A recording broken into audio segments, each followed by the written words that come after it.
कहते हैं कहानियाँ हमें अक्सर एंटरटेन करने के साथ साथ बहुत कुछ सिखाने का भी प्रयास करती हैं। ऐसी ही एक कहानी जो मैंने अपने बचपन में पढ़ी थी, आज आप लोगों को सुनाना चाहूँगा सर। ध्यान से सुनिएगा और इससे मिलने वाली सीख को अपने जीवन में ज़रूर अपनाने की कोशिश करिएगा। ये आपको सिर्फ और सिर्फ एक बेहतर व सफल इंसान ही बनाएंगे जीवन में।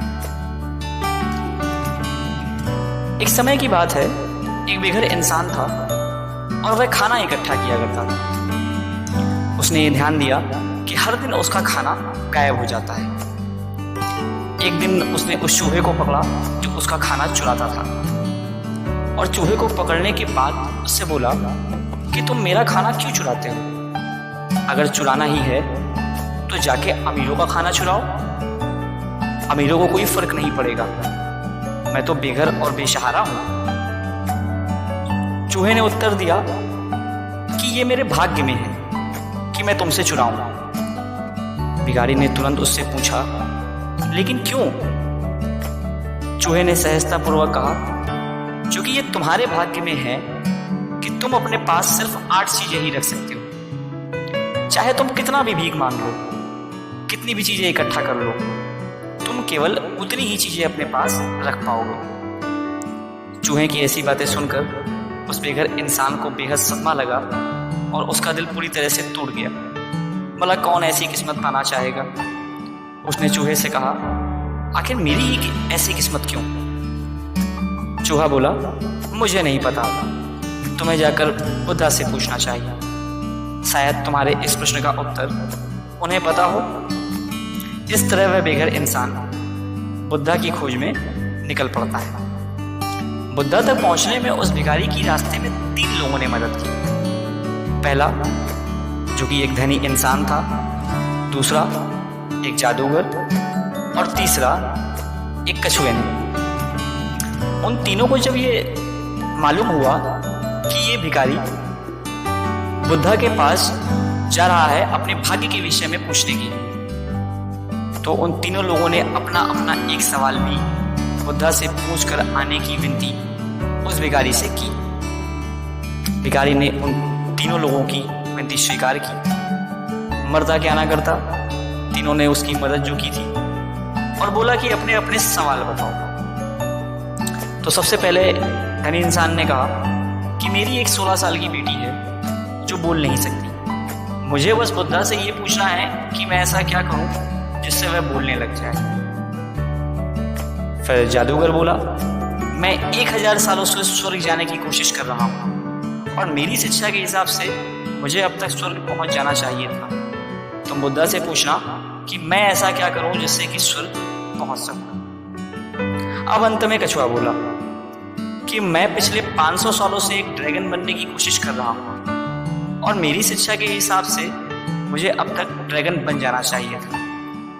तुम बुद्धा से ये पूछना कि मुझे ड्रैगन बनने के लिए क्या करना होगा। जैसे ही वह इंसान बुद्धा के सामने पहुंचा, उसने उन्हें प्रणाम किया और उसे अपने सवाल के साथ साथ उन तीनों के सवाल भी याद आ गए जिन्होंने उसकी यहाँ तक पहुँचने में मदद की थी। उसने बुद्धा से कहा कि क्या मैं आपसे कुछ सवाल कर सकता हूँ? बुद्धा बोले, बिल्कुल कर सकते हो, लेकिन मैं तुम्हें पहले ही बता दूं कि मैं सिर्फ तुम्हारे 3 सवालों का ही कर दूंगा। अब बेचारा भिखारी परेशान, सवाल पूछने थे 4 और जवाब सिर्फ 3 प्रश्नों के ही मिलेंगे। भिखारी ने सोचा, अब क्या करूं? उसने आंखें बंद की और सबसे पहले उस कछुए के बारे में सोचा जो बेचारा 500 सालों से ड्रैगन बनने की कोशिश कर रहा है। उसे लगा कि उस प्राणी के लिए गहरे पानी में रहना कितना कठिन होता होगा, बेचारा कछुआ। फिर उसने उस जादूगर के बारे में सोचा जो पिछले 1000 सालों से स्वर्ग जाना चाहता है। उसे आभास हुआ कि 1000 साल बहुत ही लंबा समय होता है, अब तो उसे स्वर्ग जाना ही चाहिए। इसके बाद अब वह उस लड़की के बारे में सोचता है जो अपनी पूरी जिंदगी जीने वाली थी बिना कुछ बोले ही। उसे लगा कि पूरी जिंदगी बिना कुछ बोले बिताना ये तो क्रूरता है, उसे बोलना ही होगा।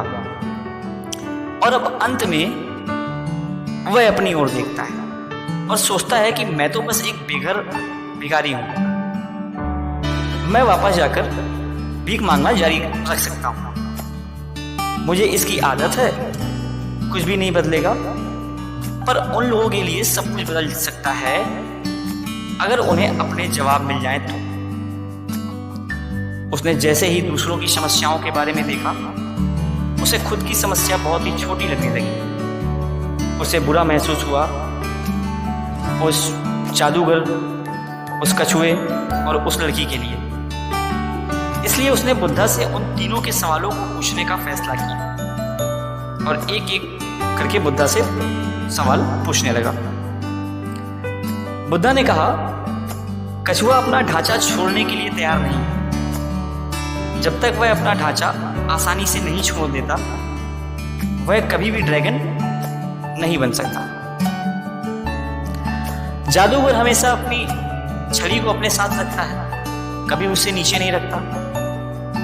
और ये एक आसरे की तरह है जो उसे स्वर्ग जाने से रोक रही है। और रही बात उस लड़की की, तो वो लड़की जरूर बोलेगी जब वो अपने हमसफर से मिलेगी। भिखारी ने बुद्धा को धन्यवाद दिया। बुद्धा उसकी तरफ देखकर मुस्कुराए। भिखारी ने बुद्धा को प्रणाम करते हुए वहां से प्रस्थान किया। लौटते वक्त उसे सबसे पहले कछुआ मिला, जिससे भिखारी ने कहा कि तुम्हें बस अपना ये ढांचा निकालना होगा और तुम ड्रैगन बन जाओगे। जैसे ही कछुए ने अपना ढांचा निकाला, उसमें से 20 कीमती हीरे निकले जो समुद्र में पाए जाते हैं। कछुए ने वो सारे के सारे उस भिखारी को दे दिए और बोला, इन्हें मेरा धन्यवाद समझकर रख लो। मैं तो अब एक ड्रैगन हूं, मुझे इनकी कोई जरूरत नहीं है। और इतना कहकर वो उड़ गया। इसके बाद वह जादूगर से मिला और उससे बोला कि तुम्हें बस ये अपनी छड़ी जमीन पर नीचे रखनी होगी और तुम स्वर्ग पहुंच जाओगे। भिखारी की बात सुनते ही जादूगर ने अपनी छड़ी को उस भिखारी के हाथों में सौंप दिया और अलविदा कहते हुए स्वर्ग की ओर चला गया। अब अंत में वह उस धनी इंसान से मिला। धनी इंसान भिखारी को देखकर बहुत ही खुश हुआ और बोला, क्या तुम मेरा जवाब साथ लेकर आए हो? भिखारी ने कहा, आपकी बेटी तब बोलेगी जब वह अपने हमसफर से मिलेगी। यही बुद्धा ने कहा था। उसी क्षण उसकी बेटी आती है और वह बड़ी ही तेज आवाज में बोलती है कि क्या यह वही आदमी है जो बुद्धा के पास गया था? बेटी की आवाज को सुनकर माता पिता को बहुत ही आश्चर्य हुआ और वो समझ गए कि यह भिखारी ही हमारी बेटी का हमसफर है। उन्होंने अपनी बेटी की शादी उस भिखारी के साथ में तय कर दी और अब वह दोनों खुशी से अपनी जिंदगी साथ में बिताने लगे। सुनने में तो सिर्फ ये एक कहानी है, लेकिन इससे सीखने के लिए बहुत कुछ है। अगर हम सीखना चाहें तो हमें हमारे अच्छे कर्मों का, दूसरों के हित में की गई भलाई का फल ईश्वर से सूद समेत ब्याज के साथ मिलता है।